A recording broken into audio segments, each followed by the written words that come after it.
Baik Tasya, sudah pertengahan bulan menuju ke akhir tahun, tapi window dressing belum juga terlihat hilalnya. Anda lihat apa sentimen yang memberatkan laju IHSG?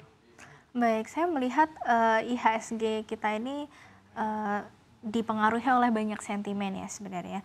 Apalagi pekan ini kita menanti, suku bunga begitu, karena di pekan ini itu, Bank Indonesia akan lebih dulu ya mengumumkan kebijakan suku bunganya di tanggal 18, kemudian kita akan menerima nanti The Fed itu di dini hari tanggal 19 atau hari Kamis. Jadi, sebelum ke arah situ kita banyak ketidakpastian gitu, apalagi hari ini tadi kita juga menerima data seperti neraca dagang, kemudian juga kepastian terhadap PPN 12% begitu.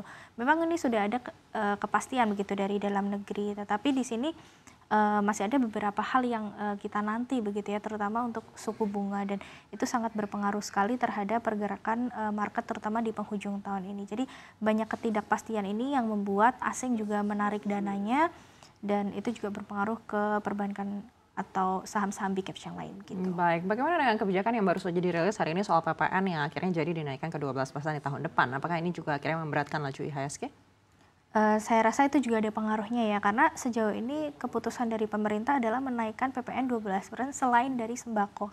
Memang PPN yang selektif ini diharapkan akan meningkatkan pendapatan dari pemerintah, di satu sisi juga menjaga daya beli masyarakat. Tetapi di sini kenaikan PPN itu kan kita masih akan melihat translasinya bagaimana, apalagi di tahun depan itu kan sebenarnya bukan hanya PPN, beban-beban dari kalangan menengah ya yang menjadi motor ekonomi Indonesia, tetapi masih ada potensi kenaikan dari BPJS, kemudian juga kenaikan tarif KRL berbasis NIK dan lain sebagainya. Jadi itu kita perlu cermati karena kita memerlukan gebrakan dari pemerintah di mana harus menjaga daya beli dari masyarakat kalangan menengah ini, sementara di eksternal juga masih ada gejolak dari ketidakpastian yang lainnya seperti itu. Baik, bagaimana dengan rupiah? Kita lihat rupiah sudah di atas 16.000 gitu. Apakah ini artinya investor semakin banyak yang beralih ke aset safe haven menunggu seperti apa kebijakan moneter dari The Fed dan juga Bank Indonesia di pekan ini?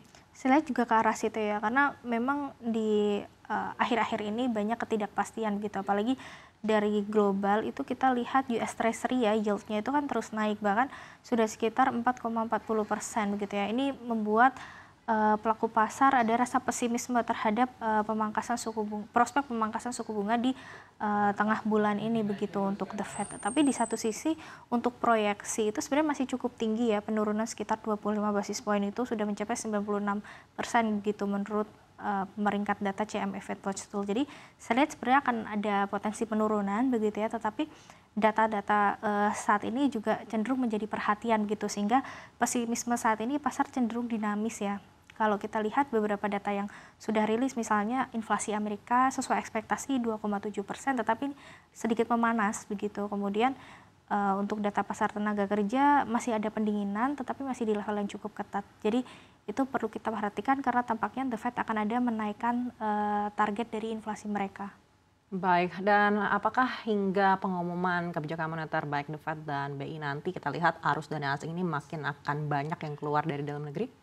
Saya rasa mungkin masih akan ada potensi volatilitas ya di situ. Jadi kita perlu mewaspadai bahwa sampai dengan pertengahan bulan ini mungkin IHSG dan rupiah masih akan volatile, dan selama rupiah kita masih melemah di atas 16.000 mungkin ini akan mempersulit IHSG kita untuk menguat. Jadi ada potensi secara teknikal IHSG masih akan bergerak dalam rentang terkonsolidasi begitu. Saya lihat level 7.000 masih menjadi support yang cukup kuat ya. Walaupun kita lihat sebenarnya sejak awal bulan ini IHSG itu sudah menghijau ya, karena di akhir bulan lalu itu kan IHSG sempat ke 7.000, level 7.000 itu menjadi support yang sangat kuat dan kemudian memantul lagi sempat menguji 7.500 sebagai resisten gitu. Jadi rentang 7.000 sampai dengan 7.500 ini akan menjadi area terkonsolidasi yang mungkin bisa terjadi dalam beberapa hari ke depan gitu, sebelum kita menanti keputusan The Fed dan juga BI untuk prospek suku bunganya.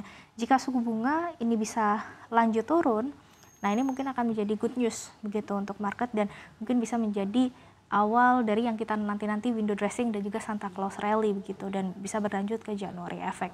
Tetapi jika mungkin ada pesimisme dari suku bunga, nah ini mungkin akan ada shifting dari ekspektasi yang mungkin dari pelaku pasar akan cukup mereda begitu terhadap prospek suku bunga ke depannya. Baik, lalu bagaimana dengan data neraca dagang? Sebenarnya kan kita masih melanjutkan surplus ya, yang artinya ini sebenarnya adalah sentimen baik begitu untuk investor. Apakah ini tidak dipertimbangkan oleh investor? Sebenarnya saya melihat neraca dagang ini cukup baik ya, tetapi kan memang itu datanya cukup laggard. Dan kalau di pasar modal itu kita biasanya forward looking begitu. Jadi kita masih ada pertimbangan begitu dari data neraca dagang ditambah dengan ketidakpastian pasar dari suku bunga. Dan jika melihat dari neraca dagang kita yang masih surplus, itu kan karena impor kita yang turun juga ya dibandingkan dengan ekspor. Dan memang kalau kita berkaca pada rupiah kita yang sedang melemah, jadi tidak heran juga jika impornya sedang turun karena pelaku bisnis biasanya kan mengerem dulu, karena kalau misalnya mereka tetap mengimpor di mana posisi rupiah kita sedang melemah, pasti beban mereka akan membengkak juga dan itu akan ada multiplier efek ke yang lainnya. Jadi menurut saya cukup wise ya kalau misalnya impornya tuh ya sedang turun begitu sehingga bisa mempertahankan neraca dagang kita tetap surplus. Baik.